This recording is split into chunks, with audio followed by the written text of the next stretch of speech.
Muy buenos días, amigos televidentes. Esta mañana vamos a hablar sobre las reformas a la ley electoral y de partidos políticos. Como ustedes recordarán, ya en una oportunidad el Congreso de la República envió una propuesta de reformas a la Corte de Constitucionalidad, quien las devolvió argumentando que no se había seguido con el debido procedimiento, pues únicamente se habían aprobado con 80 votos y no con 105, y por tratarse de una ley constitucional tenían que cumplir con ese requisito. Ya la semana pasada estas propuestas fueron conocidas nuevamente en tercera lectura y aparentemente están en proceso o posiblemente ya llegaron nuevamente a la Corte de Constitucionalidad, pero fueron introducidas otras reformas, las cuales pues hasta esta semana prácticamente han empezado a conocerse por varias organizaciones, a estudiarse, y hay posiciones encontradas entre quienes valoran positivamente algunas, pero negativamente otras. Así que para conversar sobre este tema hemos invitado esta mañana al licenciado César Sigüenza de la Alianza Técnica de Apoyo Legislativo y también al licenciado Edgar Pereira de Demos y Convergencia para la Reforma Política. A ambos bienvenidos. Buenos días. Buenos días, gracias, Carmen. Y empecemos con su balance general de lo que finalmente fue aprobado en tercera lectura. Como decíamos, siempre hay luces y sombras sobre estos procesos. Algunos no pensaban que en esta tercera aprobación se fueran a introducir algunas reformas, sin embargo parece ser que sí se hicieron algunos cambios, y es sobre esos cambios que quisiera que conversáramos esta mañana para que nuestro público televidente los conozca, pero no solamente nos conozca, sino los valore. Así que, ¿cuál es su apreciación general, licenciado Sigüenza? Bueno, en la Alianza Técnica de Apoyo Legislativo, una de las cosas que queremos valorar es que la reforma política, es decir, la reforma a la ley electoral y de partidos políticos, es un cambio necesario y prioritario para el Estado de Guatemala. Es decir, estamos hablando de prácticamente la raíz de muchos de los problemas que vemos en el día a día de la ejecución del Estado, que nacen de la mala o el mal planteamiento que en algunos casos tiene la ley electoral.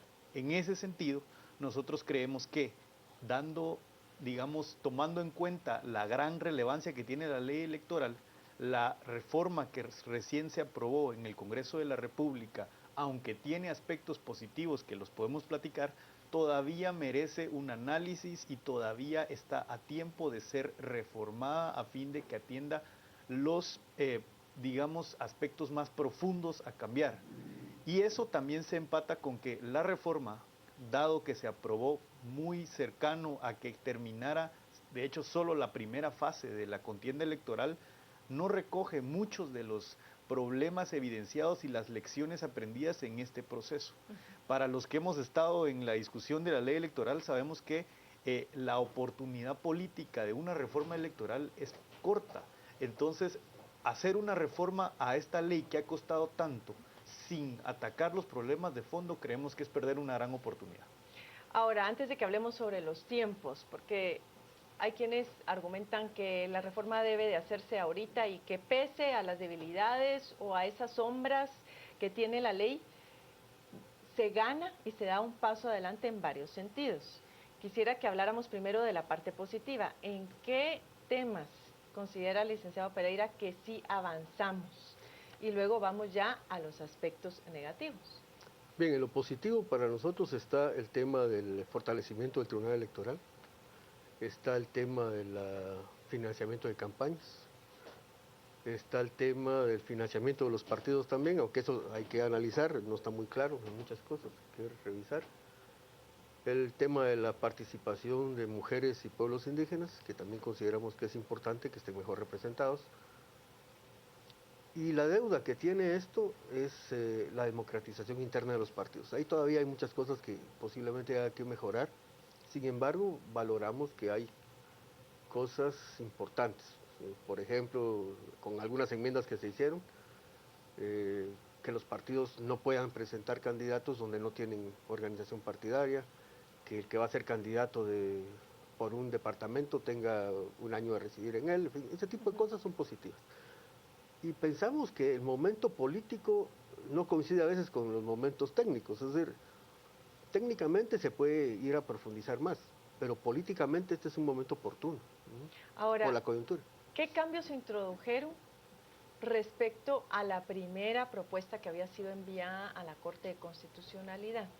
Porque en esa primera propuesta pues se había tratado de regular lo relativo a la reelección, transfugismo, como bien decía el licenciado Pereira, los temas de financiamiento, la distribución de los tiempos en los medios de comunicación y varios aspectos, el tema de cuotas, como bien mencionaba, voto en el extranjero. ¿Qué de todo ese paquete finalmente ha cambiado de manera más preocupante o sensible o posiblemente positivamente? Porque también algunos ven que los cambios no fueron del todo negativos en esta ocasión, sino que todavía, especialmente en el tema del Tribunal Supremo Electoral, se le dieron mayores herramientas para el control y fiscalización. Licenciado Sigüenza. Bueno, esa es la pregunta del millón, Carmen, porque como ya lo discutíamos, el texto, digamos, del dictamen que emitió la Comisión Específica de Asuntos Electorales en sí no cambió. Lo que se presentaron fueron enmiendas. Y ahí el gran problema es que desde el punto de sociedad civil se tiene la falta de certeza de si esas enmiendas se van a enviar, al igual que la vez pasada, como un adjunto al texto, dando así lugar a que la CC analice dos documentos y no solo un documento integrado como un texto final aprobado, sino que todavía existe, digamos, esa ambigüedad respecto de si las enmiendas se aprobaron y por lo tanto no son enmiendas, sino ya se incorporan al texto final, o si se envían como un documento adjunto para que la CC analice dos posibles redacciones de algún artículo. Esto, digamos, lo que ocasiona efectivamente es que no se pueda debatir de manera transparente todos los aspectos que el Congreso considera que debe tener una reforma. Entonces, la respuesta es, el texto del dictamen sigue igual. Lo que se presentaron fueron enmiendas, muchas que también se presentaron en la primera vez que se envió el paquete, pero en donde todavía no existe certeza de cuáles son los cambios que a criterio del Congreso deben tener el texto. Es decir, que prácticamente le endosan a la Corte de Constitucionalidad la responsabilidad de decidir entre varias opciones esas modificaciones a la ley electoral. En el tema, por ejemplo, de financiamiento, hay varias posturas. Es decir, hay una, por ejemplo, que dice incrementar a $10 por voto, ¿no? Y el financiamiento totalmente público, ¿no? Esa es una postura. La otra es el financiamiento de $2, ¿no? Y regulado con bastante detalle. Es decir, quiénes lo pueden, el financiamiento privado, cómo puede ser, quiénes son responsables de ese financiamiento, cómo se va a controlar. Esa es otra postura. Y las dos y se envían. Así es como van las enmiendas Así ahora van a las la Corte de enmiendas a la Corte, Constitucionalidad, sí. con lo cual la lectura que uno podría dar es que finalmente el Congreso de la República no decidió, no asumió su función, porque son propuestas completamente contrarias, es decir, ni Así siquiera es. uno podría leer en el caso del financiamiento esta situación como algo complementario. Y hay otras más todavía, que eliminan los artículos que se refieren al financiamiento, ¿no? En la propuesta de que envió el tribunal, ¿no? Entonces, por eliminación son varios artículos, ¿no? ¿Cómo leemos esto, licenciado? ¿Qué lectura le dan a ustedes? ¿Es con la intención posiblemente de retardar el proceso? Dos, lo que yo mencionaba de endosar a la Corte de Constitucionalidad la responsabilidad de decidir sobre un tema de índole político, porque la Corte de Constitucionalidad lo que tiene que hacer es verificar que esas propuestas no contravengan la Constitución Política de la República, pero las modificaciones al sistema electoral y de partidos políticos es un tema eminentemente político que corresponde al Congreso de la República. O más bien, tratando de ser optimistas, el decir es una muestra de voluntad por parte del Congreso de la República por modificar esa ley y por eso está planteando una serie de opciones a la Corte de Constitucionalidad para que la reforma se dé, no importa en qué dirección, pero que la reforma se dé para satisfacer la demanda ciudadana. ¿Cómo lo leen?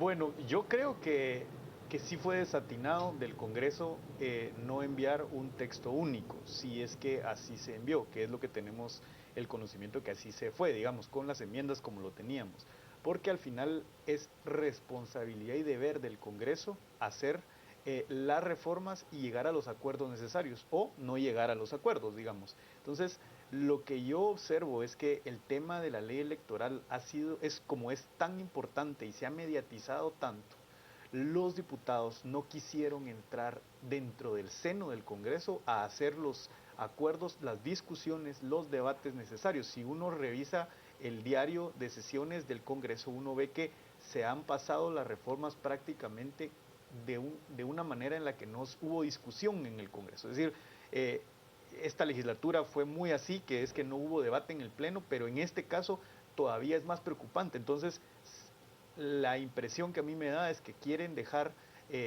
la discusión de qué es lo conveniente o no para la Corte de Constitucionalidad, la misma que no debe hacer ese tema. Digamos, la CC en este caso debe ser un garante de la constitucionalidad, pero no de un órgano de decisión política. El que decide si es conveniente pasar de 2 a 10 dólares es el Congreso. La CC lo que ve es si esa propuesta es constitucional o no. Entonces, efectivamente, creo que ahí falló el Congreso en llegar a los acuerdos necesarios. Y esto tal vez porque la misma CC había sentado ya un precedente con las reformas anteriores. Ustedes se recordarán que finalmente ya no habían sido conocidas para su redacción final en el Congreso de la República, pero ahí la Corte de Constitucionalidad fue razonando artículo por artículo y haciendo una serie de recomendaciones al Congreso, algo que al parecer era prácticamente nuevo en este tipo de circunstancias. Y precisamente las reacciones fueron esas, esa no es tarea de la Corte Constitucional. Pero aquí hay que, dando el beneficio de la duda, o sea,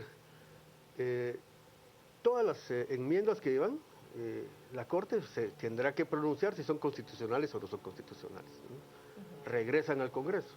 Y en la tercera lectura por artículos se tendrá que discutir qué queda y qué no queda de esas enmiendas. Eso también es posible, ¿no? Pero el hecho que se haya mandado esta serie de anexos a la Corte de Constitucionalidad, uno podría concluir que les va a llevar más tiempo para conocer, para analizar, porque finalmente, como hablábamos, la responsabilidad ahora queda en sus manos. El periodo de trabajo del Congreso termina el 30 de noviembre, si no estoy mal. Es decir, estamos prácticamente a un mes y 15 días o un poco más para que ellos resuelvan. ¿Realmente nos va a dar tiempo de que esto retorne al Congreso y sea aprobado? Me da la impresión de que la Corte está interesada en salir de esto pronto. O sea, hubo una declaración de la presidenta de la Corte, si no estoy mal, de que iban a buscar profesionales que los asesoraran en el tema y todo, para hacerlo rápido y expedito. Al volver al Congreso, si vuelve después de la elección, se va a entrampar la ley, ¿no? Porque la manera ahorita de forzar a los diputados es que no saben con qué partido van a estar, ¿no? Entonces, y hay otro tema que es una razón por la que ellos tal vez se pueden resistir, que van muchos artículos transitorios que hacen vigente la ley para esta legislatura. Entonces, temas de reelección que entrarían en vigor ya, ¿no? Temas de transfugismo, temas de la presidencia del TSE, que va a ser rotativa, en fin, tema del voto nulo, ¿no? Todo eso hay transitorios, ¿no? Entonces, eso es un asunto que puede hacer ruido. Si no pasa antes de la segunda vuelta, se puede entrampar. Sí. Se va a aprobar. Sí. Otra enumeración, así como hacía el licenciado Pereira, de algunos temas enumerados muy rápidamente para ilustrar a nuestro público televidente, que ustedes podrían valorar o que más bien a ustedes les preocupan antes de irnos nuevamente a los temas noticiosos. Mire, yo creo que independientemente del punteo que se pueda hacer de lo negativo, digamos, y que nosotros recientemente hicimos una publicación de ciertos aspectos que consideramos que no están bien tratados, creo que la gran deuda es los temas que no van, digamos. La falta de democratización interna de los partidos políticos es uno de los aspectos más relevantes a nuestro criterio que deberían incorporarse en una reforma electoral. Si esto no va, nosotros creemos que se queda en deuda con este proceso de reforma. Pero sí ven viable que pueda ser esto conocido y aprobado en los primeros meses prácticamente de la próxima legislatura, porque esta ley electoral es prácticamente como cualquier reforma que se quiera hacer tributaria en el país, o pasa en los primeros meses o ya la experiencia nos ha demostrado que no pasa. ¿Ven ustedes alguna viabilidad de que sea conocido prontamente? Mire, la verdad es que el análisis político de cómo van a quedar integradas las fuerzas del Congreso sí van a necesitar de la determinación de quién es electo presidente de la República. Es muy probable que esa decisión pese mucho sobre la nueva legislatura y ahí se haga un nuevo balance de fuerza. Entonces, ahora es, digamos, un poco prematuro hablar de cómo va a estar el próximo Congreso. Sin embargo, como ya decía, los tiempos políticos a veces no empatan con los tiempos técnicos, pero esta reforma, aunque tiene mucho de político, debe estar respaldado técnicamente. Y por eso es que nosotros sí consideramos que esta deuda de tratar, por ejemplo, la democratización de los partidos políticos o fortalecer la independencia del Pleno de Magistrados a través de establecer métodos que, por ejemplo, no permitan que haya una renovación por entero del Pleno de Magistrados, sino que se vaya eligiendo escalonadamente a los mismos, son cosas prioritarias que no se incorporaron, pero que ya cuentan con cierto nivel de avance a nivel de la sociedad y de los técnicos, que tampoco sería imposible introducir a través de enmiendas, es así, enmiendas útiles para el texto de la reforma que se podría aprobar. Para sintetizar su posición sobre estas reformas, ¿ustedes ven que es más los puntos negativos que positivos? Sí, nosotros creemos que lo sano sería hacerle una nueva revisión sin dejar de lado que es prioritario aprobarla lo más pronto posible, y creemos que estamos todavía dentro de los tiempos. Digamos, si bien creemos que hay que revisarla y mejorarla, creemos y apoyamos que se haga en el tiempo más corto posible para que la reforma sea aprobada. Y en el caso de Nosotros Demos y somos Convergencia, de la idea de que lo óptimo es enemigo de lo bueno, y que la ley así como está, con todos los defectos que pueda tener, es mucho mejor que la ley actual, y que se pueden plantear nuevas reformas en otro momento, entonces, pero que es importante que pase.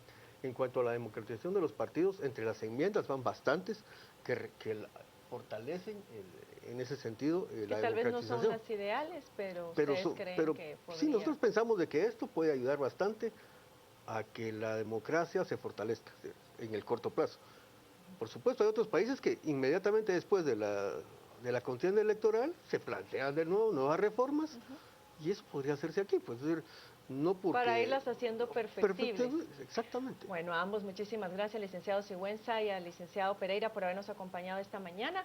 Invitar a nuestro público televidente igualmente para que se informe, para que conozca esta iniciativa. Como les decía, todavía hay dudas acá por parte de los compañeros de si esas reformas ya habrán llegado o no a la Corte de Constitucionalidad, pero en todo caso están a disposición, están circulando también por redes sociales, imagino que estarán colocadas en la página del Congreso de la República para que usted las estudie, las analice y se pueda formar una mejor opinión al respecto. Muchas gracias por habernos acompañado y volvemos ahora con Carolina y con Mario a la mesa principal.